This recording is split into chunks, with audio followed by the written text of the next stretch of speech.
We are back, boys. We're keeping our foot on the gas in this week's waiver wire video. We have a lot of high upside breakout players and a couple forgotten aces that are coming back from injury real soon, so buckle up. If you are in need for starting pitching, this week is mostly for you, but let's be real.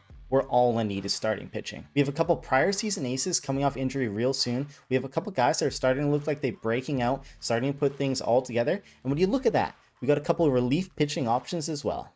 And no, don't worry, batters. I didn't forget about you. I'm still showing you some love as well. We still go over some 3 high-impact bats that should be available on mostly everyone's wires. There unfortunately won't be a shallow or deep league segment this week. I just didn't have the time posting this on Friday since I'm going away with the boys this weekend. There's only so many hours in the day after a toddler goes to bed, right? But you know we're going to recap my previous waiver wire video from 2 weeks ago. We got to see how those guys are doing, how they're performing, and see if there's a punishment justified. So you make sure you don't miss that segment because a lot of these guys could still be floating around on your wires and they're impact high upside guys. So go check it out. And as always, I appreciate everyone watching these videos. You guys are awesome. You're legends. Don't forget to subscribe. If you aren't, give it a thumbs up. Turn those noties on. We're almost at that 500 goal that is set from last week. So let's keep going. And for those of you that are new here, I'm Chris, and welcome to Number 2 Sports.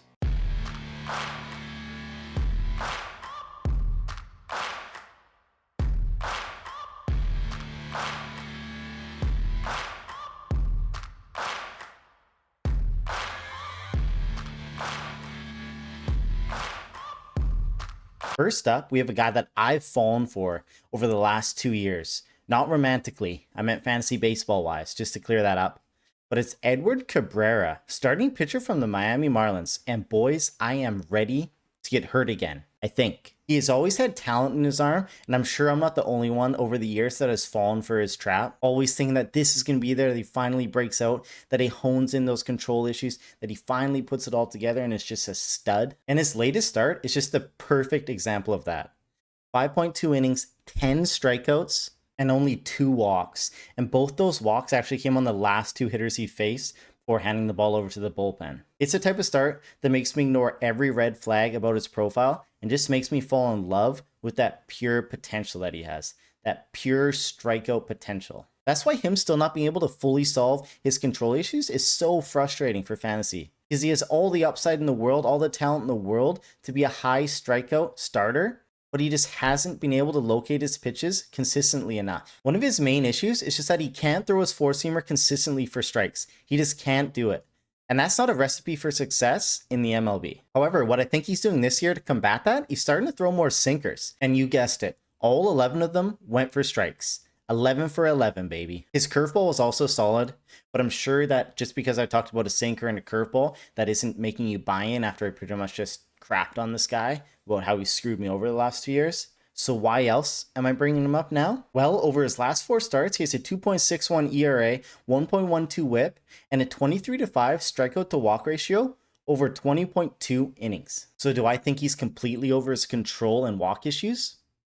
Probably not, but he's still only 27 years old, so he still has a lot of youth left in that arm, and he still has all that underlying talent that's made him such a tantalizing fantasy prospect in the past. He's also dropped his arm angle by 6 degrees this year, which I think has helped his overall arsenal a lot. I think he feels more confident in locating his sinker. His profile is more east-west now, instead of that north to south that we've seen from him in prior years. And now he has a league average first pitch strike, which again isn't special at all, it's league average.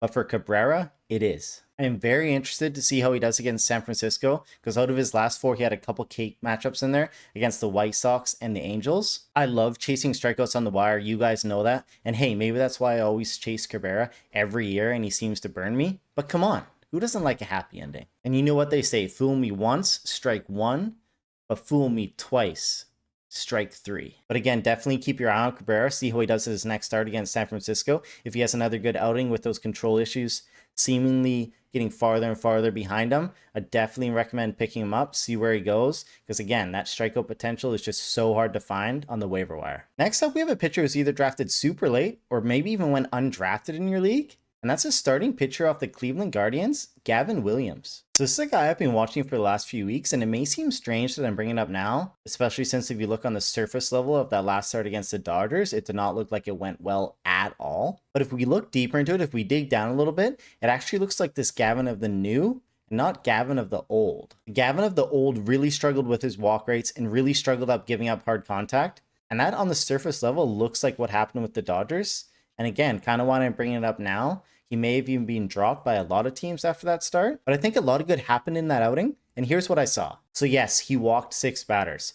But, and it's a big but, if we look deeper, he had 10 foul balls in 2 strike counts in 1 inning. Couple that with some other high pitch at bats that eventually led to the walk. And if things went just a little bit differently, his final line could have looked a lot different. So this tells us 2 things.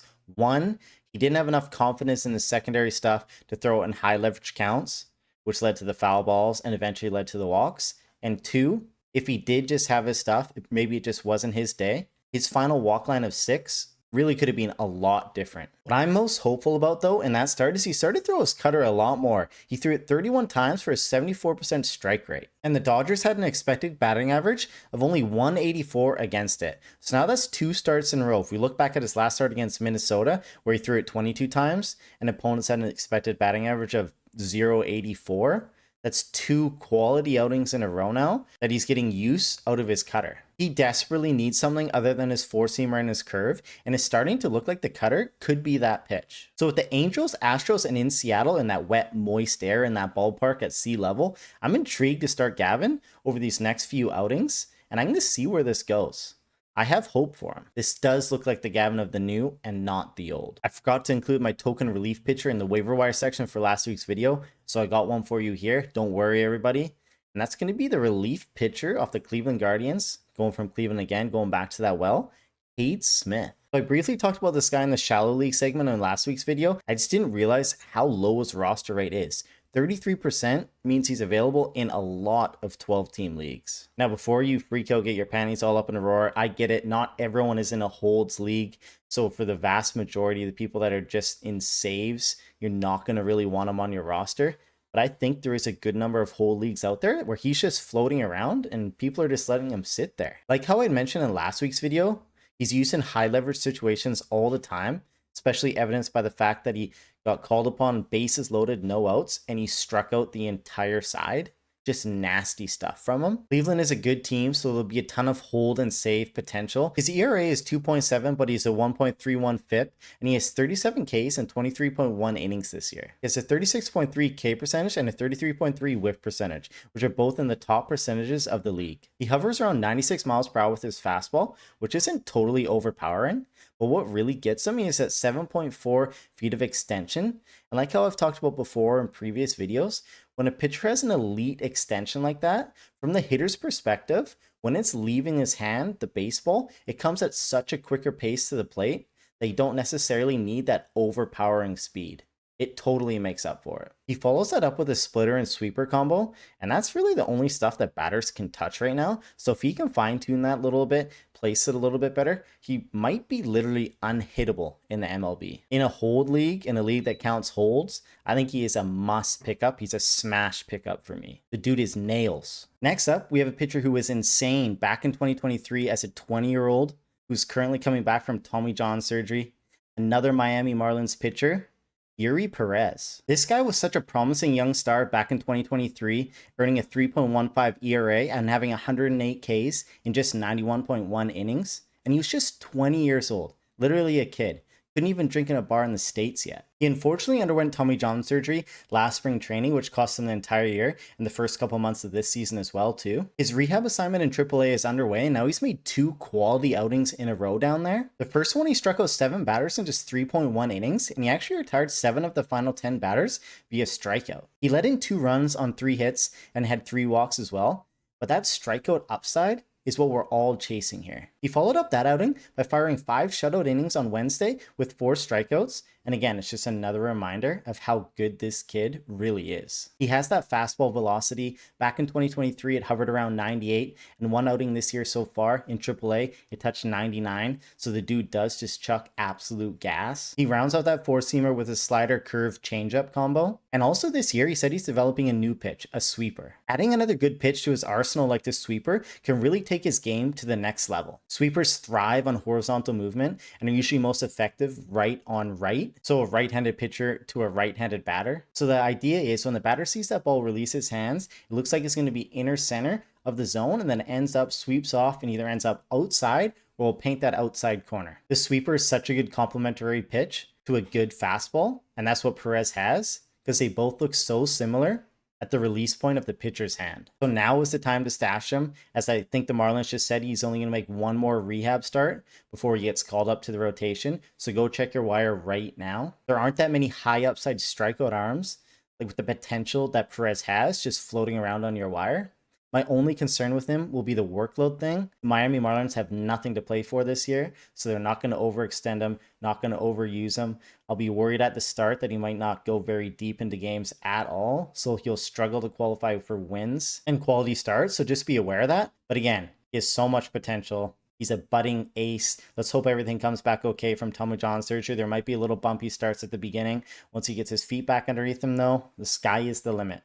Go stash him now. So continuing with this stashing theme, next up we have the Biebs. Shane Bieber, starting pitcher from the Cleveland Guardians. Now, Biebs has been a fantasy stud pretty much his entire career, so it's definitely a name that has a lot of name value recognition. I'm not going to deep dive back into his career because we pretty much all know how dominant he's been. But one thing I will mention though, is he always used to be a very dominant strikeout pitcher. Up until 2023, he only had 107 Ks in 128 innings that year, and all his underlying stats across the board were all down that year, except his ERA, which again didn't crack that 4 mark. I think that led a lot of people to believe that he lost some of his juice, lost some of his momentum, and that maybe this was going to be that downward curve part of his career. But in 2024, albeit a small sample size, he looked like his old self. He had 20 strikeouts in just 12 innings in 2 starts last year. It's coming up to his 30th birthday. He has a 2-year deal with the Guardians. He'll be a UFA after the 2027 season, so he's a lot to prove in that regard. And he also has a lot to prove if he wants to secure another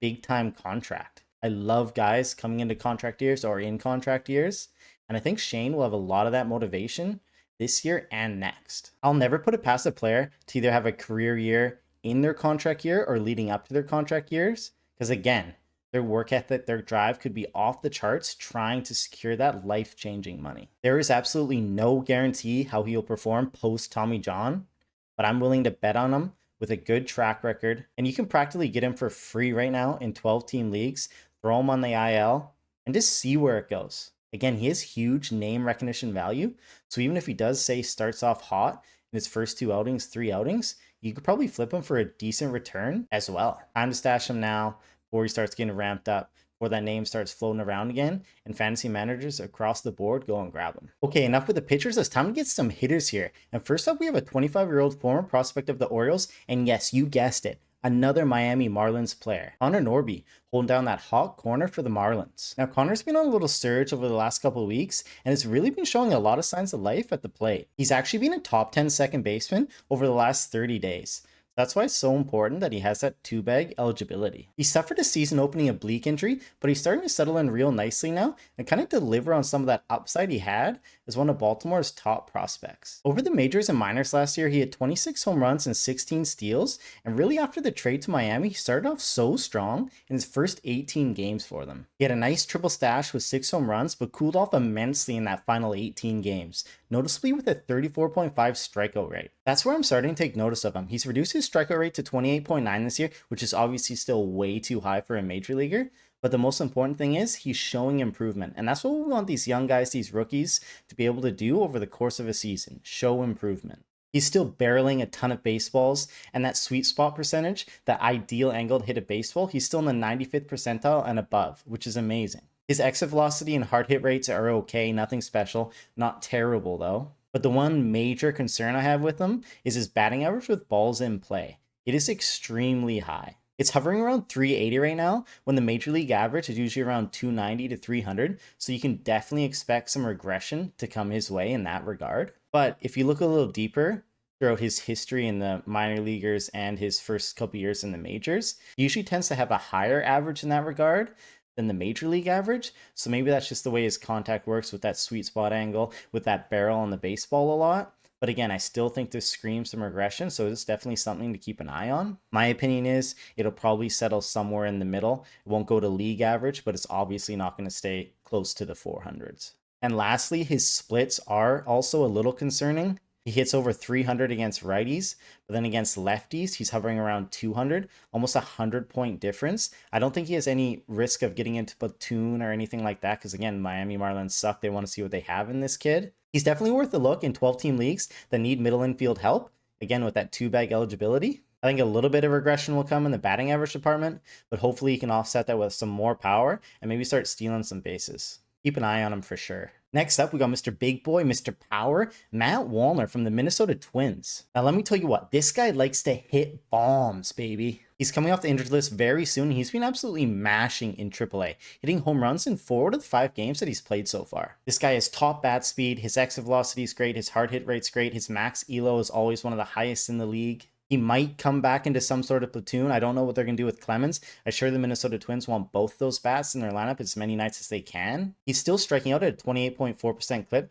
which obviously is still too high. But man, when you have the power like that, in teams in need of power, you can do a lot worse than Wallner off the wire. And in regards to him striking out, it was at a disgusting 36.4% last year. So at least again, now you've seen some improvement. His batting average and balls in play is still high, around 375.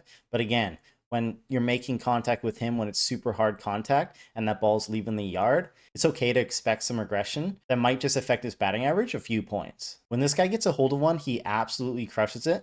And the main reason that you'd be picking up this guy is if you're in desperate need of power.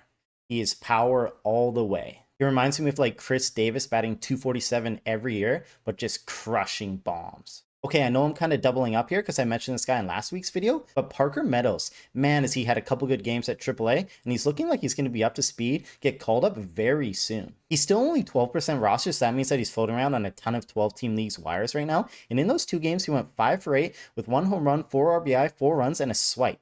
Like, come on. Maybe I'm over bullish on him. I don't know. Let me know down in the comments below what you think about Parker. But again, if you have that open IL spot, throw him on the wire, see what he does the first week, and then go from there. No harm, no foul, right? Okay, we're back to a couple pitchers here. And the first one I want to talk about is a guy who's had an amazing start to his career, Noah Cameron, starting pitcher off the Kansas City Royals. Okay, and I know what you're thinking based on his roster rate. This guy's gone in my leagues. He's gone 2 weeks ago, blah, blah, blah, blah. But hold on.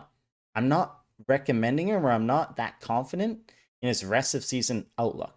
So he's not necessarily a waiver pickup for me. First off, I don't know what the Royals are going to do when Ragans and Lugo come off IL, which should be soon. And surprise, surprise, I'm not part of the Kansas City Royals coaching staff. And we've seen what other teams have done to their young studs. And I'm looking right at you, Milwaukee. Logan Henderson. What?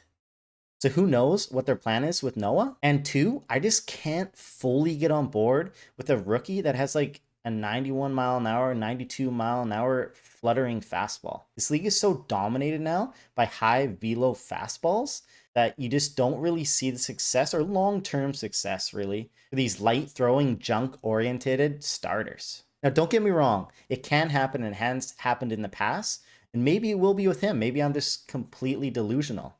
I am just saying it doesn't give me the utmost confidence in him in his rest of season upside. It just makes his margin of error so small when he has to rely on his secondary pitches throughout the entire game, and especially in 0-0 counts. Like, he's throwing junk in 0-0 counts because he just can't get that fastball for strikes, or he just can't blow that fastball by anybody. And to his credit, he threw first pitch strikes to 8 and 9 hitters with junk. So like, that's amazing. That's insane. And from a fantasy perspective, it doesn't look like he's going to be a high upside strikeout player, which we all want, what we're all chasing for in our starting pitchers, because it just elevates their floor so much more. And his batting average and balls in play is 153. So that again screams regression. That is definitely going to come up. And I just don't think that overall ceiling is high enough to be super excited about him. Now, don't get me wrong. You can't discredit what he's done to start his career. He's been amazing. Maybe he'll prove me wrong. Maybe I'll have to eat a huge L on this one. I'm just saying, be pretty cautious with him. You can definitely add him in 12-team leagues and see if he can have this continued success. Sometimes that happens with rookie throughout their first year for there's more film, more tape on them. But again, just tread lightly. Okay, last up, we have another relief pitcher, another closer. And look at me, 2 closers in the same video. But we got Danny Palencia from the Chicago Cubbies. Danny Boy's getting the first look as a closer due to the injury to Hodges, and he's running away with it kind of. He's converted 4 of his 4 last save opportunities. He has over 100 mile an hour plus fastball. And that heater really comes into right-handed batters, evidenced by his 3.7 inches of horizontal break above league average. And he complements that pitch with an awesome slider. He is wild though. He can be a little erratic, evidenced by his 10% walk rate, but sometimes that actually can help in a closer role as long as it doesn't completely unravel them. And so far, it hasn't for him. In those first 4 save opportunities, he has a 5-0 strikeout to walk ratio with only 1 hit allowed. Now, they are against Cincy, Miami, and Colorado, so a bunch of bottom feeder teams, but you can't deny that his stuff looks really good. Who knows what will happen when Hodge is back? Who knows what's going to happen with Presley? It could be in a save by committee approach, but in the short term, at the very least, it looks like Danny Boy is getting the first look, and he's trying to leave everybody in the dust. So if you need saves, he's definitely a solid ad. Just don't have your hopes up too high rest of season. Okay, let's get into that recap. We're going to look over my waiver wire video from week 8 and let's see how they did. Let's get into it. Okay, first up, Colt Keith. I know we talked about him last video. There's a lot of worse middle infielders out there. I like what he's doing right now. It'll be interesting to see when Meadows is back, when Verling is back, when Perez is back, see how they all fit into the lineup. But for now, keep throwing him out there. Logan Henderson, man, why did Milwaukee do this? The guy was looking good. He was dealing. I don't know why they sent him back down. I have no idea. You tell me. Zebby Matthews. His high upside strikeout is on full display, even though his first 2 starts are less than ideal. I'm very intrigued to see how he does in his 3rd go around in Seattle. That will be the defining moment for me to see if we can rely on him in 12-team leagues. Jacob Misiorowski, I just butchered that for sure. Guy is an absolute unit, still dominating AAA. Guy throws gas. I think he's one of top pitching prospects to stash right now. You need to go grab him if he's available. Matt Brash, Mariners have been kind of playing weird games right now, either blowing teams out or getting absolutely smoked, so he hasn't got a lot of opportunities to get into the game.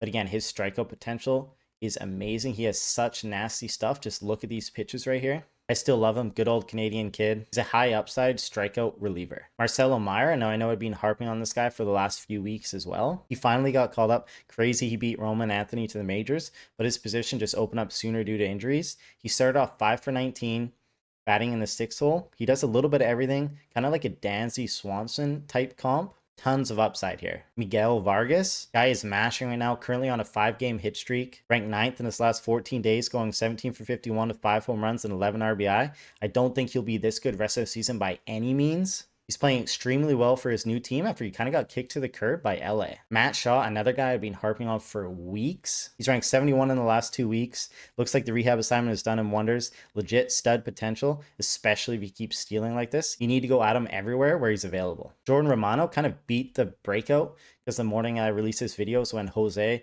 got banned for juicing. He's been nails besides 1 crappy outing. Philly's going to win a ton of games. He's going to have a ton of save opportunities, a ton of hold opportunities all year with upside strikeout potential. Who knows who the Phillies are going to add to their bullpen, but for now, Romano looks great. I don't know about you guys, but I think that was a pretty solid waiver wire video, so I'm going no punishment, baby. If you disagree, let me know in the comments down below. So I think that's it for this video. I'm actually kind of surprised I was able to get this out on Friday with everything else that I got going on. But again, thank you, legends, for everyone watching. You guys are the best.